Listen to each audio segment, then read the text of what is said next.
At the airport, my mother canceled her flight without telling me, then told everyone I abandoned her. I was standing under the harsh white lights of Terminal C, my name echoing from her mouth like an accusation, and all I could think was that this was not the first time she had trapped me in a place where leaving made me look heartless, and staying meant surrender. It was just the first time I chose to walk away anyway. Airports have a way of magnifying everything. Every emotion feels exposed. People rush past with purpose while you stand frozen in the middle of your own collapse. The floor was polished to a shine, reflecting our shapes like a distorted mirror. A daughter and a mother, locked in a moment that would be retold very differently, depending on who spoke first.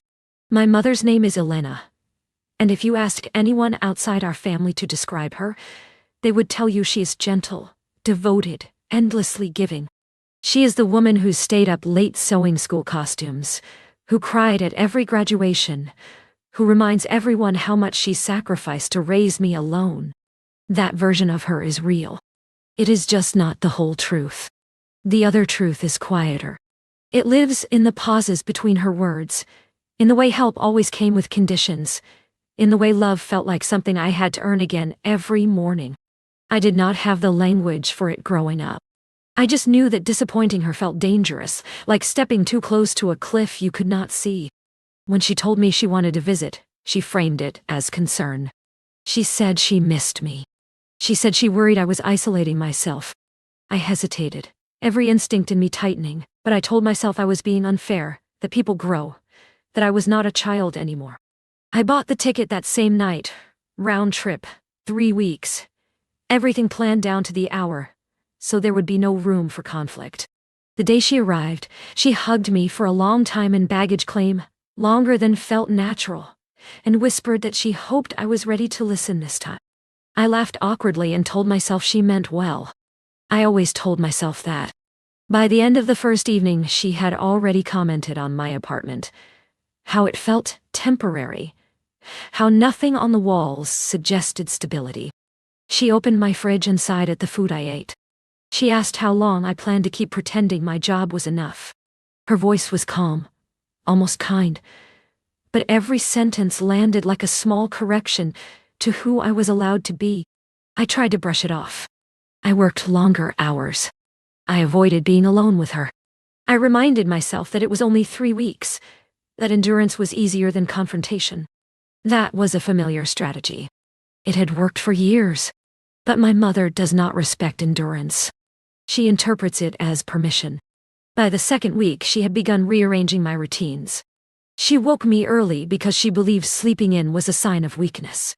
She folded my laundry the wrong way and told me I would never be taken seriously like that. She called relatives I barely spoke to, and shared details of my life as if they were community property. When I asked her to stop, she looked genuinely hurt and asked why I was ashamed of my own family. The night before her flight home, I told myself we just had to get through dinner. I cooked. She watched silently. When we sat down, she did not touch her food.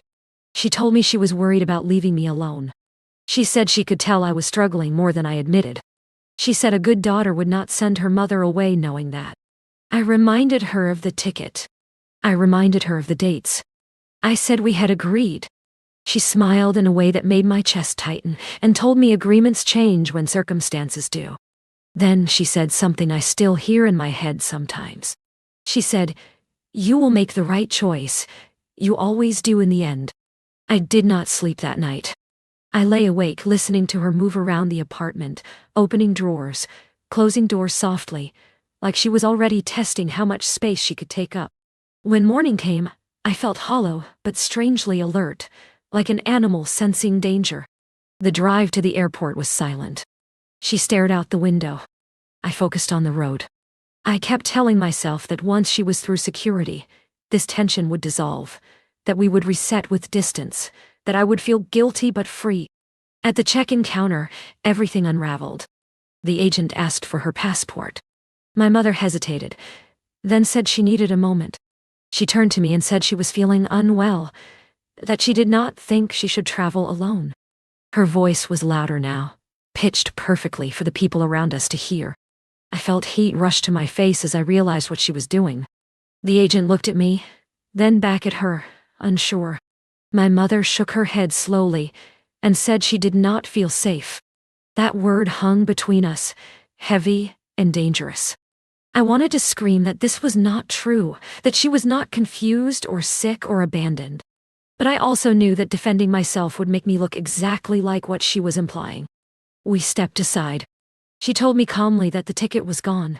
At first I thought there had been a mistake, something technical. Then she explained that she canceled it earlier that morning.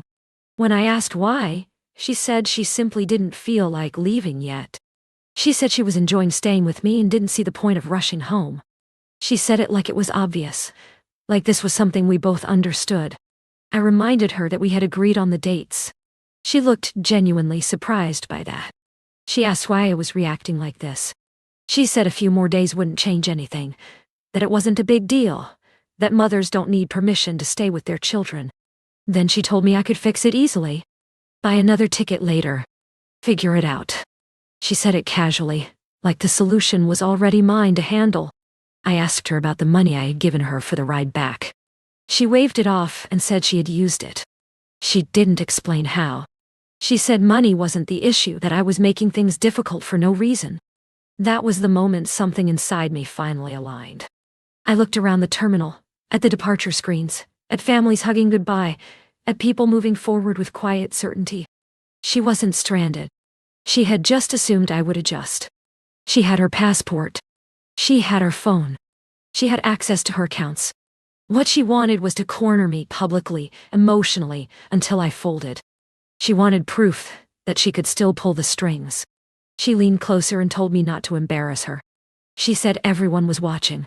She said if I walked away, I would regret it forever. Her eyes were sharp now, calculating, waiting for the familiar panic to rise in me. Instead, there was a stillness. I told her I was not buying another ticket. I told her she could make her own arrangements. My voice sounded distant, even to me. She laughed, short and incredulous, and said I would not dare. She raised her voice again and called after me as I stepped back, telling anyone who would listen that I was leaving her there. I turned around once and told her I loved her, but I was done being threatened into obedience. Then I walked away. I did not stop until I was outside, until the automatic doors slid shut behind me and the noise of the terminal faded. I sat in my car with my hands on the wheel, waiting for the guilt to hit, waiting for the regret, waiting for the urge to run back and fix it. What I felt instead was exhaustion, deep and bone-heavy, like something had finally broken open. My phone began to vibrate almost immediately. The first message came from my aunt, asking what I had done. The second from a cousin, saying my mother was crying. The third from a family friend who had no idea what happened, but was already sure I was wrong. I did not open any of them. I drove home in silence, my body moving on instinct, my mind strangely calm, like it had already crossed a line it could not uncross. At home, I locked the door and slid down against it, sitting on the floor with my back pressed to the wood. I remember noticing how quiet the apartment felt, without her voice filling every room. The silence was not peaceful exactly. It was raw, like a nerve exposed. But it was honest. No one was correcting me. No one was watching. That night I barely slept. Every time my phone buzzed, my chest tightened, expecting another accusation, another version of the story spreading without me. In the early morning, curiosity won, and I started reading. My mother had called everyone. She told them I abandoned her at the airport without a ticket, without money, without a plan. She said she was humiliated, scared, that she had never felt so betrayed in her life. No one asked why she canceled her own flight. No one asked why she did not call a taxi or book another ticket. No one asked how a grown woman with documents and a phone could truly be helpless. The story did not need those details. It had already decided who the villain was. I stared at my screen and felt something loosen inside me.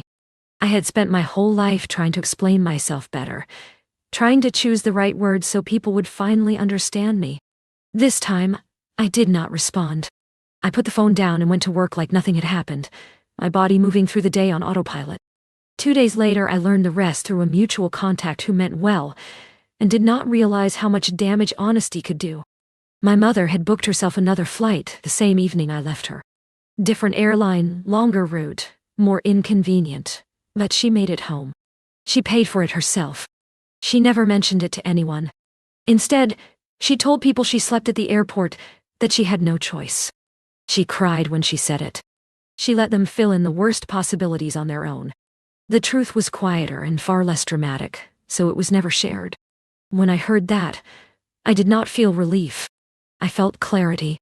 This had never been about safety or confusion or fear. It had been a test. A final one. She had expected me to panic, to cave, to rush back with apologies and a credit card, to prove that no matter how old I got, she could still put me where she wanted. For the first time, I failed her test. She did not call me when she got home. Days passed, then a week. The silence felt intentional, like another form of punishment. I caught myself checking my phone anyway, a reflex I hated but understood. Part of me still wanted her to soften, to admit she went too far, to tell me she understood why I left. That call never came. Instead, I received a short message late one night. She wrote that she hoped I was happy with my choices. She wrote that a mother never forgets how her child treats her in moments of need. She wrote that one day I would understand the pain I caused. I read it slowly, then again. For years, messages like that would have sent me spiraling, rewriting my memories, questioning my intentions, wondering if I really was as cruel as she said. This time, something felt different. I could see the shape of it. The message was not about reconciliation. It was about reclaiming control through guilt. I did not reply. In the weeks that followed, I noticed changes I had not expected. I slept better. I stopped rehearsing conversations in my head. I made decisions without imagining her reaction first. Sometimes the freedom felt heavy, like standing in a wide open space after years in a narrow hallway, unsure where to go. There were moments when doubt crept in, usually late at night, when I pictured her standing alone at the gate, her voice raised, people staring. Shame would wash over me, sharp and familiar. But then I would remember the look in her eyes just before I walked away. Not fear, not confusion, but calculation, and the doubt would fade. I did not leave my mother without options. I left her without leverage. That distinction matters more than people want to admit. It is easier to believe in a story where love excuses control, where sacrifice justifies ownership. It is harder to accept that sometimes the most damaging relationships do not look violent or cruel from the outside, they look devoted. I do not tell this story to justify myself. I tell it because that moment at the airport was the first time I chose reality over reputation, truth over comfort. I lost people because of it. I lost the version of myself that believed endurance was the same as love. Sometimes I still imagine what she tells others about me. I imagine my name spoken with disappointment, with certainty, with a sadness that leaves no room for my side of the story. I let those images pass. They are no longer mine to correct. The airport taught me something I wish I had learned earlier. Leaving does not always look brave. Sometimes it looks cold. Sometimes it looks unforgivable. But sometimes, walking away is the only way to stay whole. I did not abandon my mother that day. I abandoned the role she built for me, the one that required my silence, my fear, my constant readiness to fix what she broke on purpose. And once I did that, there was no going back.